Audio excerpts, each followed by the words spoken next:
And it came to pass in the days of Jared, that the sons of God looked upon the daughters of men, and lust burned within their hearts as fire. So they descended upon Mount Hermon in secret council, 200 in number, bound by an oath, led by Samyaza, their chief among the watchers.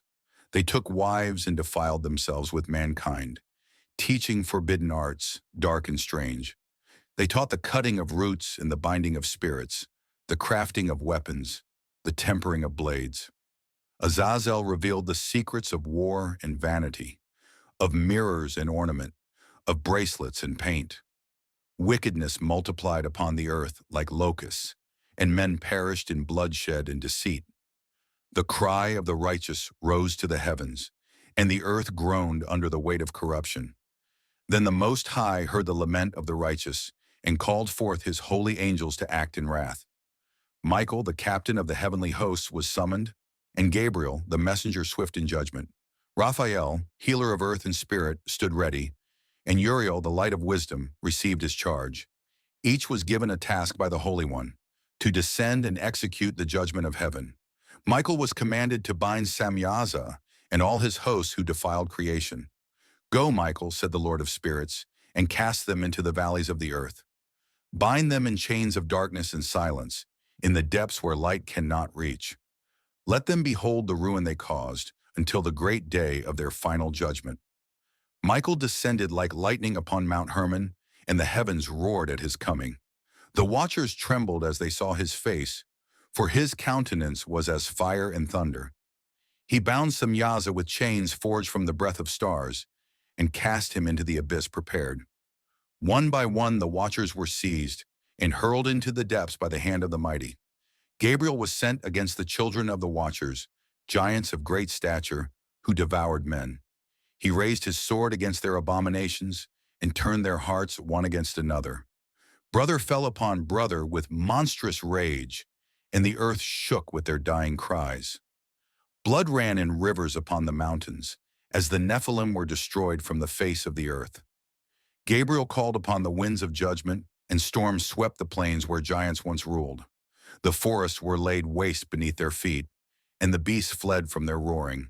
Their bones were buried in forgotten places, and their spirits became wandering shades. These are the spirits of the Rephaim and the Gibberim, who still haunt desolate places till this day. Raphael was commanded to bind Azazel, whose sin was exceedingly great. He descended to the place called Dudael, a desert of fire and stone. There he bound Azazel hand and foot, and cast him into a pit of sharp stones. Upon him was laid darkness eternal, and he shall see no light until the final flame. And upon Azazel was placed a heavy burden, for he had corrupted all the earth with his teachings. The Lord said, "Let all sin be ascribed to him," and his name became a curse among men.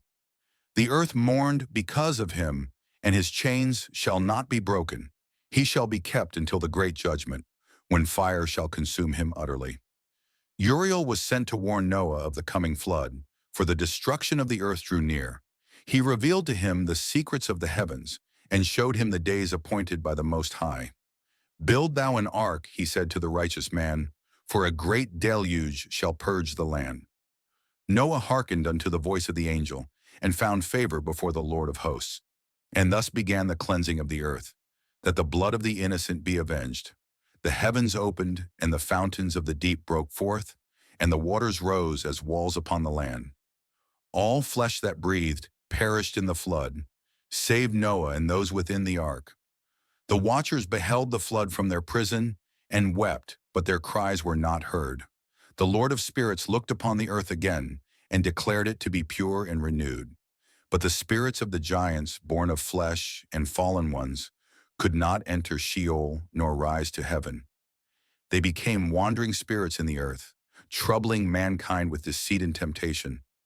"These are the unclean spirits," said the book, "who rage until the appointed end." And the angels stood in awe of the Lord's decree, for justice and mercy walked together. The heavens were restored to order, and the stars sang again in their courses. But the watchers remained in chains eternal, and the memory of their rebellion endured. Michael returned to his station above, awaiting the day when the veil is lifted. Michael stood before the throne of the Most High, reporting all that was done upon the earth. And the Lord said, "Let their punishment be sealed, that all the hosts of heaven may fear and remember." The chains of the watchers were strengthened sevenfold, and the abyss sealed with the word of power. Their names were struck from the records of heaven, and none shall speak them in the presence of the holy. Then spake the Lord to Michael, saying, "Guard the gates of heaven with flame and vigilance, for the fallen ones shall not rise again, nor shall their knowledge infect the stars." Michael placed his sword at the boundary of the heavens and stood as a pillar of divine fire. The winds obeyed his voice, and the stars hearkened, and the watchers of the night gave him praise. The sons of men remembered the terror of the giants and feared the wrath of heaven's army. They carved in stone the tales of judgment, that future generations might learn wisdom. The mountains that once held the watchers' counsel now bore the scars of fire and thunder. No man dared ascend to the forbidden peaks, lest they awaken that which sleeps below. Azazel groaned in the pit of Dudael, bound in chains that burned without flame. The cries of the condemned rose to no heaven, for mercy was withdrawn from the rebellious. His eyes beheld visions of the coming fire, and the lake prepared for the cursed. He who taught mankind to war and seduce now lies silent in eternal disgrace. The sons of the watchers were remembered in dread, their spirits wandering as shadows among ruins. They whispered lies in the ears of kings and led nations to idols and abominations. But Michael gave warning to the prophets of old, to stand against the works of the wicked. The scrolls of Enoch were hidden among the faithful, preserved until the days of revealing. And Enoch, the scribe of righteousness, walked among angels and was not found. He wrote the tale of the watcher's fall and sealed it until the appointed time. He was taken into the highest heaven to behold the secrets of the universe. He saw the chambers of the sun and moon and the paths of the righteous and the wicked. The archangels stood before the throne eternal, each bearing a crown of light. Michael held the scroll of judgment, Gabriel the trumpet of the end. Raphael bore the vial of healing, and Uriel the lamp of wisdom. Together they formed a circle of flame, guardians of heaven's decree and justice. The Lord said, "Until 70 generations pass, the fallen shall remain in torment. Then shall the day of great judgment come, and the book shall be opened before the nations. The earth shall give up her dead, and the heavens shall shake at my word.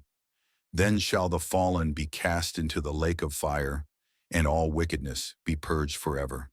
The children of the covenant rejoiced in the Lord and sang songs of deliverance from the giants.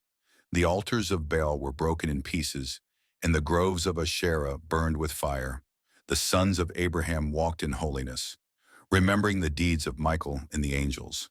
For the Lord is a God of justice and war, and his name shall be praised in every generation. And Michael returned to the earth in later days, when Israel was surrounded by her enemies. He stood unseen by the eyes of flesh, yet his sword turned armies to confusion. He spoke in dreams to the prophets and strengthened the hearts of the faithful. Wherever the Lord's name was honored, there Michael stood with wings outspread.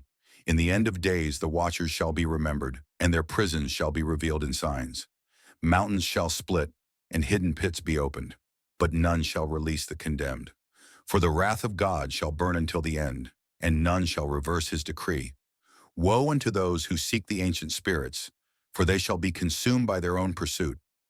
Michael shall lead the armies of heaven once more, against the dragon and the beast of the pit. The stars shall fall, and the moon shall turn to blood, but the righteous shall shine as the firmament. The trumpet shall sound from Gabriel's hand, and the dead shall rise incorruptible. Then shall the books of Enoch be opened, and all shall see the truth of the watcher's fall. The Lord shall sit upon the white throne, and judgment shall flow as a river of fire. The fallen angels shall be brought in chains, their shame displayed before angels and men. Azazel shall be cast into the outer darkness, and his followers with him, never to rise. Their memory shall be erased from the heavens, and their names from the lips of the righteous. Blessed is he who walks in the light of the holy, and turns not to the paths of the fallen. For their way is death, and their knowledge poison, and their beauty is but shadow and ash. The Lord has appointed his angels to guard the gates, and Michael to lead in the day of war. The righteous shall inherit the earth renewed, and sorrow shall flee like a passing storm. The spirits of the righteous shall rejoice in that day, and the heavens shall sing for joy. The mountains shall bow, and the stars shall dance at the triumph of the Lord of spirits. Michael shall be crowned with glory as the captain of the hosts victorious, and the chains of the fallen shall be a testimony that none can rebel against the Most High. Thus ends the tale of the watcher's fall and the vengeance of the holy ones. Let it be read by the wise and understood, that they may walk in truth and fear the Lord. The angels still watch from the heights above, and the scrolls remain sealed by faith. When the time is full, all shall be revealed, and the righteous shall shine like the stars forever. Let the name of the Lord be magnified forever, and let his angels be honored among men. For they have fought the battles of heaven and stood against the powers of darkness. Michael, Gabriel, Raphael, and Uriel, faithful servants of the Most High God. Their deeds are written in the scroll of glory, and their reward shall never fade. In the silence of heaven, songs are still sung, of the victory over the rebellious sons of dawn. The elders and the seraphim give glory to the Lord, who cast down pride and raised up righteousness. And though the fallen are sealed beneath the mountains, their judgment remains a warning to all creation.